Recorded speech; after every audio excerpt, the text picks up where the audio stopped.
메리 크리스마스. 여러분 성탄절 기쁘십니까? 네. 예전에 은설이가 제 생일 전날에 와 내일 아빠 생일이다 이렇게 굉장히 좋아해 줬어요. 그래서 은설이가 나를 너무 사랑하나 보다, 그런 생각을 했다가 은설아 그런데 왜 그렇게 아빠가 생일에 좋냐 그랬더니 은설이가 내일 케이크 먹잖아 이렇게 케이크 먹고 맛있는 거 먹으니까 아빠 생일이 좋은 거죠. 그러니까 아빠 생일이 꼭 아니더라도 케이크 먹으면 좋은 거죠.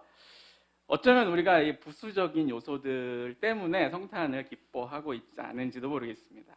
오늘 뭐 특별히 그러진 않으시겠지만 점심에 각자가 준비한 맛있는 음식을 먹으니까 성탄이 기쁠 수도 있고, 아니면 사랑의 경매, 작년에 또 돌아온 이 사랑의 경매 때문에 기뻐할 수도 있는데, 어쩌면 그것 때문에 성탄이 기쁘다면 제 딸이 케이크 먹는 것 때문에 아빠 생일이 기뻤던 것처럼 부수적인 기쁨일 수 있다는 거죠. 저는 오늘 이 말씀을 통해서 성탄절에 우리가 무엇 때문에 왜 기뻐하는지 그 기쁨의 이유를 정확하게 알고 우리 모두가 참된 그 성탄의 기쁨 속으로 깊이 들어갈 수 있었으면 좋겠습니다.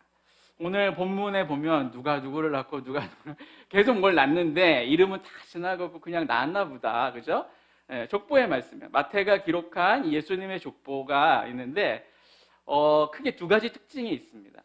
첫 번째 특징은 세 사람을 중심으로 편집적으로 기록된 족보라고 보시면 됩니다. 1절에 보니까 아브라함과 다윗의 자손 예수 그리스도의 계보라 이렇게 나와 있죠. 세 명이 누군지 확실하죠, 그죠? 아브라함과 다윗, 예수 그리스도 중심으로 편집된 족보라는 거죠. 그래서 마태는 이스라엘의 족보를 이야기하면서 아브라함으로부터 시작하고 다윗 왕때를 중요한 기점으로 삼고 있으며 예수님의 탄생을 족보로 마무리하고 있다. 이 족보를 마무리하고 있다라고 볼 수 있겠죠.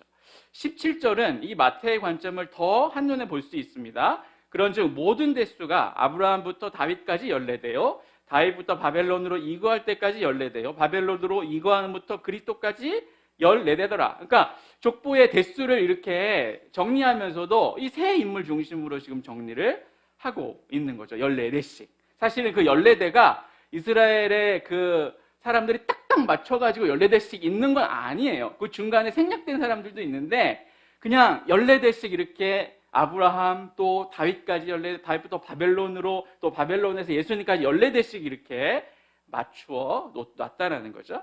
이렇게 의도적으로 14대씩 맞추어 놓은 이 기법을 통해서 마태는 아브라함, 다윗, 예수님으로 이어지는 큰 역사의 줄기를 더 강하게 부각시키는 역할들을 하게 된다는 것입니다. 그렇다면 왜 마태는 예수님의 탄생을 또 이스라엘의 족보를 설명하면서 아브라함, 다윗, 예수님으로 이어지는 이 역사의 줄기를 강조하고 있습니까? 이것을 이해하는 것이 오늘 이 족보를 또 성탄절을 이해하는 데 있어서 아주 중요한 핵심이라고 볼 수 있습니다. 아브라함이 누구입니까? 창세기 12장 1절에서 3절을 보면 제가 읽겠습니다. 여호와께서 아브라함에게 이르시되 너는 너의 고향과 친척과 아버지의 집을 떠나 내가 내게 보여줄 땅으로 가라. 내가 너로 큰 민족을 이루고 내게 복을 주어 내 이름을 창대하게 하리니 너는 복이 될지라. 너를 축복하는 자에게는 내가 복을 내리고 너를 저주하는 자에게는 내가 저주하리니 땅의 모든 족속이 너로 말미암아 복을 얻을 것이라 하신지라. 그죠? 창세기 이 12장은 어떤 장입니까? 그 1장부터 11장의 그 이 배경 가운데서 나온 12장이라고 보시면 되는데, 창세기 1장부터 11장의 배경이 어떤 거냐면 하나님이 창조하시죠. 그 다음에 곧 타락합니다. 에덴 동산에서 쫓겨나서 하나님을 떠난 인류가 창세기 7장에 이르면 어떻게 돼요? 홍수 심판을 받게 돼요. 그러니까 완전히 인류가 아담으로부터 시작해서 타락한 인류가 창세기 7장에 오자마자 그냥 홍수로 멸망하게 되는, 다 끝나버릴 수밖에 없는 그런 상황인 거죠. 그러나 하나님은 또 노아의 가정을 택하셔서 구원하시고 또 그들과 언약하시고 8장 이후로 인류를 다시 노아의 그 족보로부터 다시 번성케 하시죠. 그런데 8장부터 시작한 또 그 인류의 역사가, 노아로부터 인류의 역사가 어떻게 되는가? 11장에 오면 바벨탑 사건으로 또 끝나버리게 되는 거예요. 그러니까 이 바벨탑 사건은 단순한 해프닝이 아니죠. 노아의 홍수 단순한 해프닝이 아니라 하나님을 떠난 타락한 인류의 고대 역사를 요약적으로 보여주는 사건이다라고 보시면 돼요. 그래서 무엇이냐면 바로 인간은 절대로 하나님의 명령을 순종하며 살 수 없고 하나님을 대적하는 존재라는 거예요. 그 결과가 홍수 심판. 또 그 타락의 결과로 인한 마지막 사건이 뭐냐면 바벨탑. 또 바벨탑으로 인해 어떡합니까? 인류가 다 흩어지게 되는. 그러니까 에덴 동산을 떠나는 것, 홍수 심판, 바벨탑 사건, 이 모든 것이 하나님을 떠난 자가 도달할 수밖에 없는 절망적인 상태를 반복적으로 표현해주고 있고, 창세기 11장은 인류에게는 더 이상 소망이 없구나라는 것들을 보여준다는 거예요. 홍수 심판, 또 바벨탑 이런 것들이 다 사람은 할 수 없구나. 아무리 하나님이 은혜를 주셔도 사람으로, 그 타락한 우리의 본성으로는 하나님께 순종하며 살 수 있는 존재가 아니구나라는 것이 이 창세기 전체 1장부터 11장까지의 배경이라는 거예요. 이 배경. 그 가운데 12장이 시작하면서 어떻게 됩니까? 하란 땅에 있는 아브라함을 선택하시고 그에게 일방적으로 언약을 세우시죠. 아브라함의 복을 주어 열국의 아버지가 되게 해주시겠다라는 약속을 세우시고, 아브라함을 통해 타락한 온 인류에게 하나님의 복이 임할 것이다라는 언약이 창세기 12장에 가면 세워진다는 거예요. 그게 이제 오늘 족보의 첫 번째 인물이고, 두 번째 인물 다윗은 어떤 사람인지 한번 봅시다. 아브라함과 세우신 하나님의 약속이 다윗 시대에 다시 재확인되고 있어요. 역대상 17장 10절에서 15절인데 제가 읽겠습니다. 또 내게 이르노니 여호와가 너를 위하여 한 왕조를 세울지라. 내 생명에 연한이 차서 내가 조상에게로 돌아가면 내가 내 뒤에 내 씨 곧 내 아들 중 하나를 세우고 그 나라를 견고하게 하리니 그는 나를 위하여 집을 건축할 것이요 나는 그의 왕위를 영원히 견고하게 하리라. 나는 그의 아버지가 되고 그는 나의 아들이 될지니 나의 인자를 그에게서 빼앗지 아니하기를 내가 내 전에 있던 자에게서 빼앗은과 같이 하지 아니할 것이며 내가 영원히 그를 내 집과 내 나라에 세우리니 그의 왕위가 영원히 견고하리라 하셨다 하라. 나단이 이 모든 말씀과 이 모든 계시로 다윗에게 전하니라. 그러니까 오늘 이 역대상에 보면, 또 오늘 족보의 두 번째 인물 다윗을 보면, 목동이었던 다윗에게도 아브라함과 같이 어느 날 찾아오시고 언약을 세우시는 거죠. 그리고 다윗에게 내가 너를 왕으로 삼을 거고 너의 왕조를 통해 하나님의 나라와 그 통치를 온 열방에게 어떻게 영원히 선포하고 다스리도록 하시겠다는 거예요. 그러니까 단순히 여기에 이 다윗 언약에서는 내가 너의 왕조를 견고하게 해줄 게가 아니라 영원히 세 번이나 반복하면서 너의 씨로 말미암아 영원히 내가 다스리겠다. 이렇게 하신다는 거예요. 다시 족보로 돌아와서 이 3인 언약 당사자의 3인 중심의 이 족보 가운데 보면 특별히 이제 다윗 이후에 한번 이스라엘을 통치했던 왕들을 쭉 살펴봅시다. 어떻습니까? 결과를 우리가 알고 있는데 왕들의 이름이 많이 나오지만 결국에는 이 다윗 왕조가 어떻게 되는 겁니까? 바벨론으로 천거까지 이게 무슨 의미예요? 그냥 바벨론으로 수도를 옮겼다, 바벨론까지 나라가 확장됐다 이 개념이 아니잖아요. 바벨론으로 왕조가 옮긴 것이 어떤 의미죠? 그냥 다윗 왕조가 끝난 거예요. 다윗 왕조는 더 이상 그 왕으로서의 이 명맥을 잊지 못하고 그냥 바벨론으로 포로돼서 가버린 거예요. 그리고 바벨론으로 포로되어 갔다가 다시 와서도 그 다윗 왕조의 명맥이 이 족보를 확인하지 않으면 도저히 알 수 없는 그런 족보를 우리가 지금 보고 있다는 거죠. 무엇을 보여주고 있나요? 이 족보가 완전히 실패하고 몰락한 민족의 족보를 보여주고 있다는 거예요. 다윗 후대 왕들은 결국 완전히 실패하고 포로가 됐고 그들은 도저히 하나님의 뜻을 감당할 수 없다는 것을 적나라하게 보여주는 것이 이 마태의 족보라는 겁니다. 사실은 구약 성경 전체가 바로 이것을 보여준다고 해도 과언이 아니죠. 사람으로는 할 수 없다. 하나님의 다윗과 세우신 영원한 이 약속은 끝난 것처럼 보이죠. 완전히 끝났어요. 눈으로 가시적으로 역사를 잘 살펴보면 끝난 것 같아요. 그러나 왜냐하면 그 다윗 왕조가 더 이상 없기 때문에 그렇습니다. 이것이 이 족보를 이해하는 데 있어서 첫 번째 특징이라는 거예요. 세 사람 중심. 언약 당사자 세 사람 중심인데 이 세 사람 중심의 언약을 파고 들어가 보면 어떻다는 거예요? 사람으로는 도저히 희망이 없다는 것을 보여주고 있다는 것입니다. 사람은 실패한다는 겁니다. 마태 족보의 두 번째 특징이 있는데 여러분들이 잘 아시겠지만 5명의 여인이 족보에 등장합니다. 이들 여인은 모두 이방인 아니면 불경스럽고 수치스러운, 특별히 누군가의 족보를 이야기할 때는 가급적이면 감추고 싶은 아주 큰 스캔들을 가지고 있는 여인들이 대부분입니다. 그죠? 만약에 누군가의 그 족보를 작성한다고 했을 때 어떤 족보를 편집적으로 하겠어요? 좋은 얘기들을 하겠죠. 좋은 얘기들. 그죠?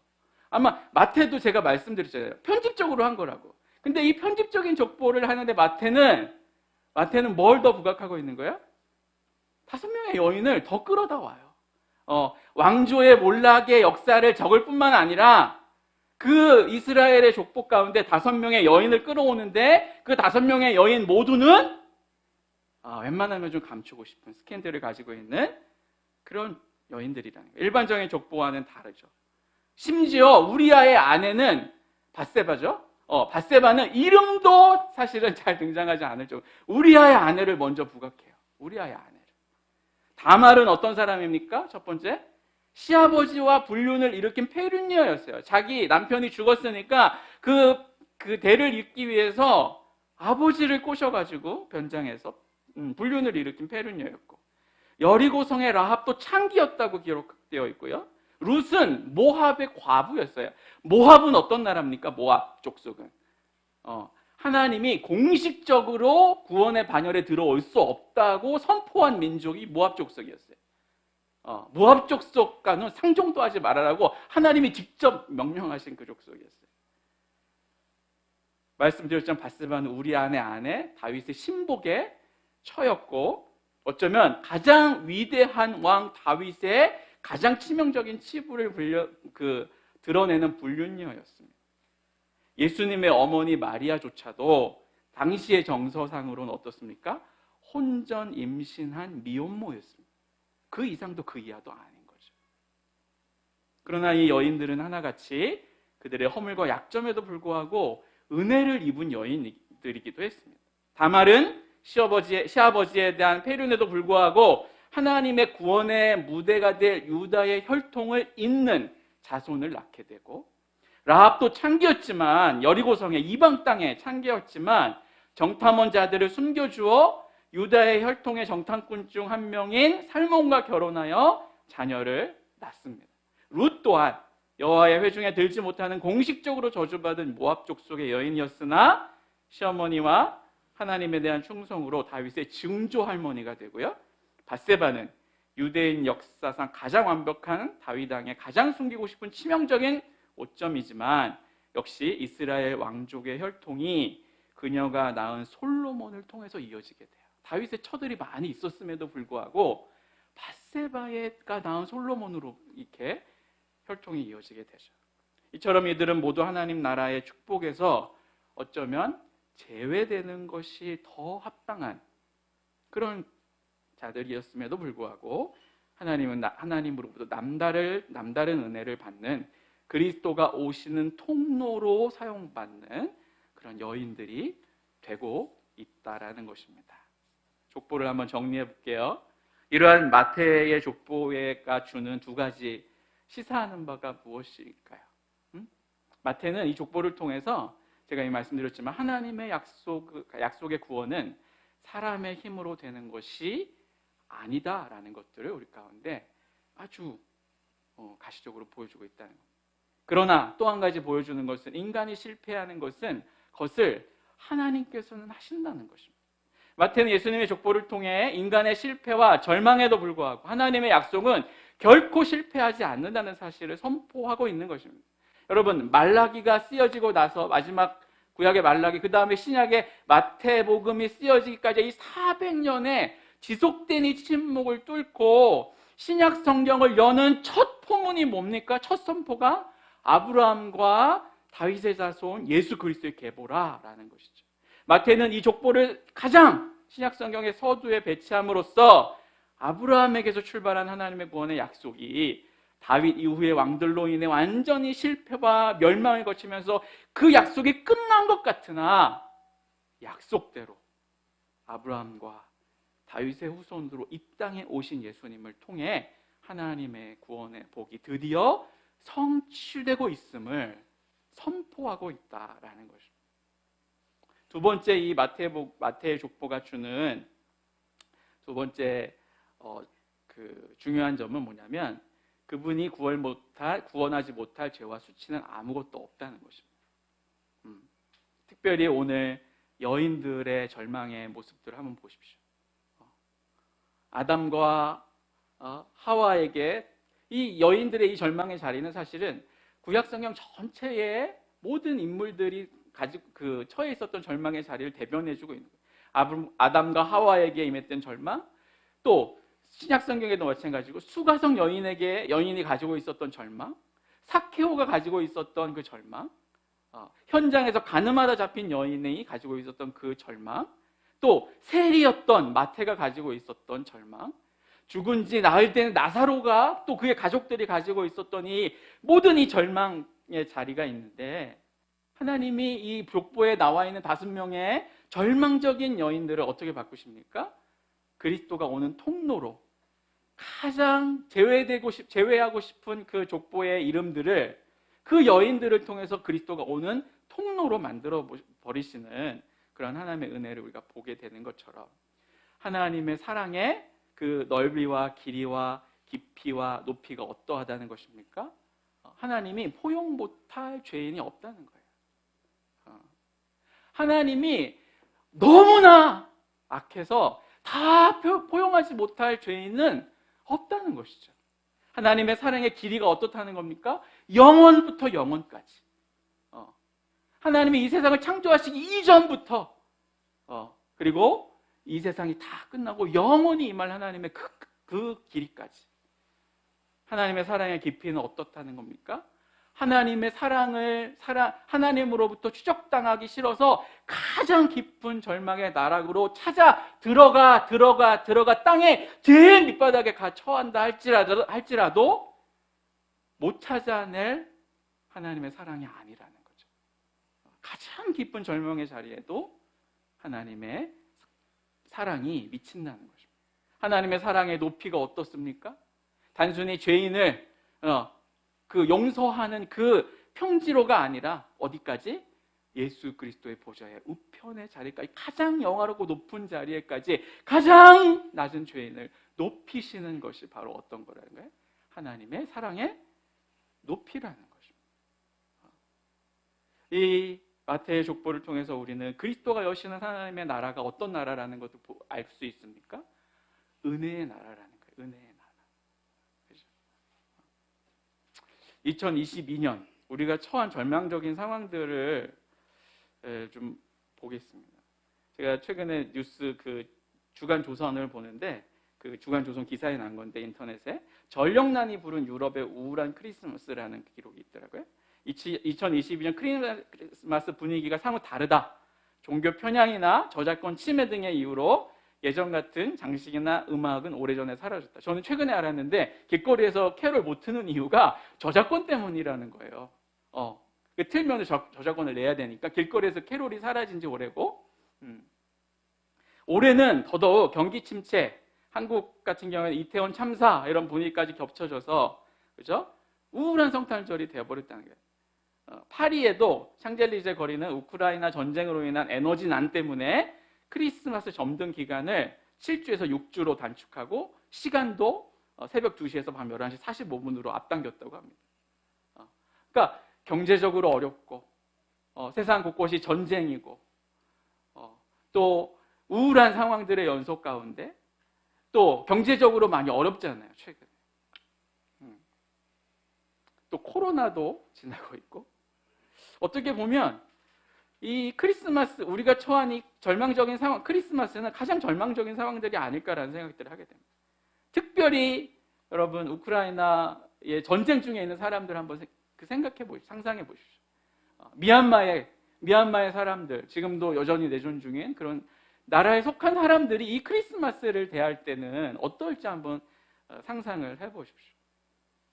그러한 절망적인 상황 가운데에서도 이 성탄을 기뻐할 수 있겠는가라는 것입니다. 우리는 무엇 때문에 이 땅에서, 이 절망적인 땅에서 성탄을 기뻐해야 합니까? 아니, 왜 그 절망적인 상황 속에서 더욱 성탄을 기뻐해야 합니까? 그 이유는 그 절망의 자리에 하나님의 약속이 성취되고 있기 때문에 그렇습니다. 단순히 하나님이 이 절망을 바꿔주실 거야, 그렇기 때문에 성탄을 기뻐하는 것이 아니라 그 절망의 자리 가운데 하나님이 찾아와 주신다는 거예요. 단순히 그러면 이 미얀마의 사태가 회복되면 기뻐할 수 있겠구나, 하나님이 오셔서 그것을 해결해 주실 거니까 기뻐할 수 있겠구나, 이게 아니라 그 절망의 자리에 하나님이 직접 오셔서 우리의 절망을 자신의 절망으로 짊어지시는, 우리로는 도저히 해결할 수 없는, 그죠? 우리의 힘으로는 도저히 약속 자체도 성취해낼 수 없는 우리인데 약속 당사자이신 하나님이 우리의 절망의 나라 가운데 찾아오셔서 직접 언약 당사자의 자손으로 오셔서 그 언약을 성취하시는 그 소망이 우리 가운데 있기 때문이라는 것입니다. 23절을 보겠습니다. 마지막으로. 보라, 처녀가 잉태하여 아들을 낳을 것이요 그의 이름을 임마누엘이라 하리라 하셨으니 이를 번역한즉 하나님이 우리와 함께 계시다 함이라. 오늘 이 예언은 이사야서의 예언입니다. 이사야 7장 1절에서 14절의 그 배경을 가지고 있는데 짧게 설명하자면 유다왕 아하스 때입니다. 아하스 때는 우상숭배가 유다 땅, 남유다에도 우상숭배가 다 들어온 그런 시대였습니다. 그 아하스 왕이 다스리던 시대에 아람 왕, 그 이방 땅이죠. 아람 왕이 북이스라엘과 연합해서 유다를 지금 침공하고 있는 상황입니다. 그때 이사야 선지자를 통해서 아하스에게 하나님이 이렇게 메시지를 전달해 주세요. 너는 믿기만 하라. 그리하면 견고히 서리라. 아람과 북이스라엘 세력을 두려워하지 말라 라고 이렇게 메시지를 주시고요. 위로나 아래로나 어떠한 표적이라도 구하라. 내가 행하여 내 말의 진실함을 보증하리라. 이게 뭐냐면 하나님이 이사야에게 아하스한테 가서 이 상황을 두려워하지 말라고 하시는 거예요. 그리고 너가 위로 아래로 어떤 거든지 한번 표적을 구해보라고 하는 거예요. 마치 기드온이 하나님 그 양털만 빼고 이슬이 내리거나 아니면 양털에만 이슬이 내리거나 하면 하나님이 나를 도우시는 줄 알겠습니다. 이렇게 표적을 구했던 것처럼 아하스에게 지금 하나님이 이사야에게 말씀하시는 거예요. 이사야를 통해서 말씀하시는 거예요. 표적을 구해라. 내가 너를 굳세게 할 거고 이 나라를 결코 멸망시키지 않을 거고 아람과 북이스라엘이 타 무지개기처럼 타 없어질 거니까 너는 나를 믿고 표적을 구하라고 이렇게 이사야를 통해서 말씀하시는 거예요. 근데 아하스의 대답이 아주 가관입니다. 뭐라고 얘기하냐면 내가 구하지 않겠습니다. 왜냐하면 나는 하나님을 시험치 않을 것이기 때문입니다. 이렇게 하는 거예요. 이게 아하스가 하나님을 정말 믿어가지고 나 하나님 시험하지 않고 그냥 믿을 이게 아니에요. 하나님은 표적이라도 구하라고, 내가 너를 구원할 거라고 표적이라도 구하라고 막 호소하시는데 아하스는 아니요, 저는 하나님한테 안 구할 거예요. 이게 본심이고 뒤에 하나님 시험하지 않을 거예요. 이거는 사탕 발림이라는 거예요. 그러니까 하나님이 내가 너를 구원할 거니까 표적 구하라고 하는데도 표적 안 구할게요 이러는 아하스에게 하나님이 이사야를 통해서 이 얘기를 하시는 거예요. 하나님이 친히 그럼에도 불구하고 아하스에게 어떤 언약을 주시냐면 보라, 처녀가 잉태하여 아들을 낳을 것이요 그 이름을 임마누엘이라 하리라. 이 말씀이 이 배경 가운데 나오고 있습니다. 친히 표징을 주겠다고 하시는 하나님의 호소 앞에서도 하나님께 표적을 구하지 않겠다고 하는 이 아하스의 이 사악함에도 불구하고 하나님이 보라, 처녀가 잉태하여 아들을 낳을 것이요 그 이름을 임마누엘이라 하리라 라고 말씀하십니다. 무슨 뜻입니까? 처녀의 몸에서 날 아기가 너희 눈앞에 보이면 나의 구원이 임한 줄 알아라 라고 말씀하십니다.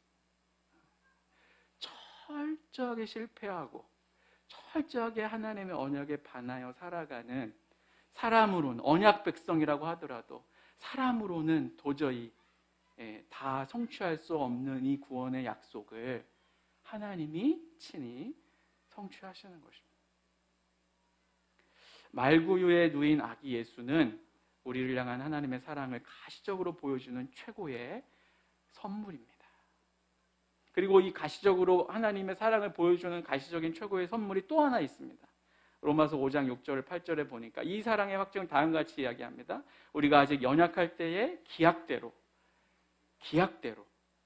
그리스도께서 경건하지 않은 자를 위하여 죽으셨도다. 의인을 위하여 죽는 자가 쉽지 않고 선인을 위하여 용감히 죽는 자가 혹 있거니와 우리가 아직 죄인 되었을 때에 그리스도께서 우리를 위하여 죽으심으로 하나님께서 우리에 대한 자기의 사랑을 확증하셨다. 죄인을 대신하여 십자가에 달려 죽은 예수를 볼 때 어떻게 된다는 거예요? 우리가 우리를 향한 하나님의 사랑의 가시적인 표징을 보여준다는 것입니다.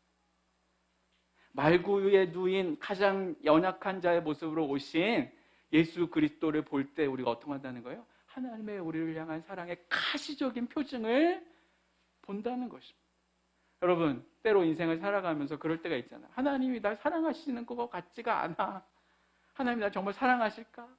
하나님 눈에 보이지 않으니까 때로는 눈에 보이는 더 강력한 것들이 있을 때 하나님이 희미해져 보이는 거예요. 하나님 어디 갔지? 하나님 뭐 하시지?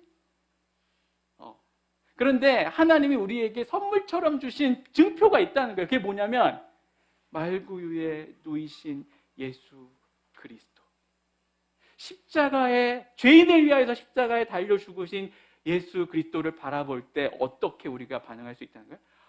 아, 하나님의 사랑이 여기 있구나. 하나님이 나를 사랑하시는 것이 관념이 아니구나. 그죠? 관념이 아니구나. 그냥 스토리가 아니구나. 실제구나. 그리스도께서 나를 위해서 십자가에서 죽으셨구나. 그리스도께서 연약한 우리를 위하여서 가장 낮은 곳에 형편없이 실패한 족보 가운데 언약 당사자로 우리와 함께 하심으로 오셨구나. 그죠? 결론을 맺겠습니다. 사랑하는 여러분, 우리는 실패하는 존재입니다. 변하지 않는 사실이. 그러나 우리의 하나님의 우리를 향한 약속은 결코 실패하지 않습니다. 족보를 통해서, 오늘 마태의 족보를 통해서 우리가 그것을 깊이 새겼으면 좋겠어요. 아, 나는 실패하는 존재. 여러분, 하나님 배반하지 않을 자신이 있습니까? 우리는 실패할 수밖에 없지만 그 실패의 자리에 하나님의 사랑이 결코 실패하지 않고 우리 가운데 열매 맺게 되는 것들을 보게 됩니다. 소멸되지 않고 약속하신 그대로, 기약대로 이루어집니다. 이스라엘의 실패에도 불구하고 그분의 약속은 그리스도 안에서 성취되었고 우리의 절망적인 상황도 계속될 것이지만 하나님의 약속은 결코 실패하지 않을 것입니다. 우리의 연약함이나 사단의 방해나 그럼에도 불구하고 우리의 약속은, 하나님의 약속은 반드시 성취될 것입니다. 전혀 자각 없는 여인들에게 그분의 은혜가 베풀어졌던 것처럼 하나님을 향한 믿음을 고백하는 모든 자에게 이 은혜는 차별 없이 계속적으로 지금도 부어질 것입니다. 예수님 안에서 하나님은 지금도 우리와 함께 하고 계십니다. 우리의 상태에 따라서가 아니라 하나님 편에서 하신 약속으로 인해서 그렇습니다. 오죽하면 아하스의 불순종에도 저는 그 보면서 정말 기가 막혔어요. 기가 막혀. 아하스 보면서 야, 아하스 어떻게 이런 사람이 다 있나? 근데 나중에 보면 그게 저였어요. 근데 그럼에도 불구하고 완전히 배역하고 패륜한 아하스 왕의 고백에도 불구하고 하나님은 내가 너희와 함께 할 거야. 함께 할 거야.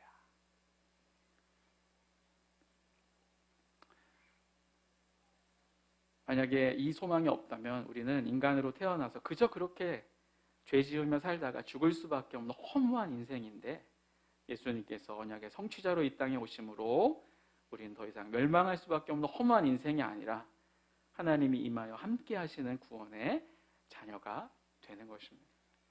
족보의 왕들처럼 우리가 아무리 실패자라고 할지라도, 또 족보의 여인들처럼 우리가 아무리 별 볼 일 없는 그저 그런 인생들이라 할지라도, 세상 속에서 볼 때 우리가 낙오자처럼 실패자처럼 또 결핍자처럼 스스로 보일지라도, 약속대로 오신 예수님 안에서 우리는 하나님이 함께 하시는 존귀한 그분의 자녀들이라는 사실을 기억하시기 바랍니다. 우리가 하나님 앞에 존귀한 자가 되기 위해서 더 필요하거나 추구할 것이 없다는 것입니다.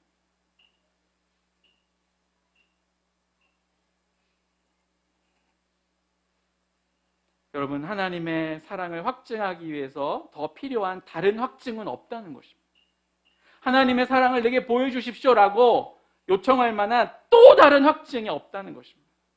이 성육신과 십자가의 주님 외에 하나님의 사랑의 더 확실한 확증은 없다는 것입니다. 그럼에도 불구하고 우리는 계속 또 다른 확증들을 요구하죠.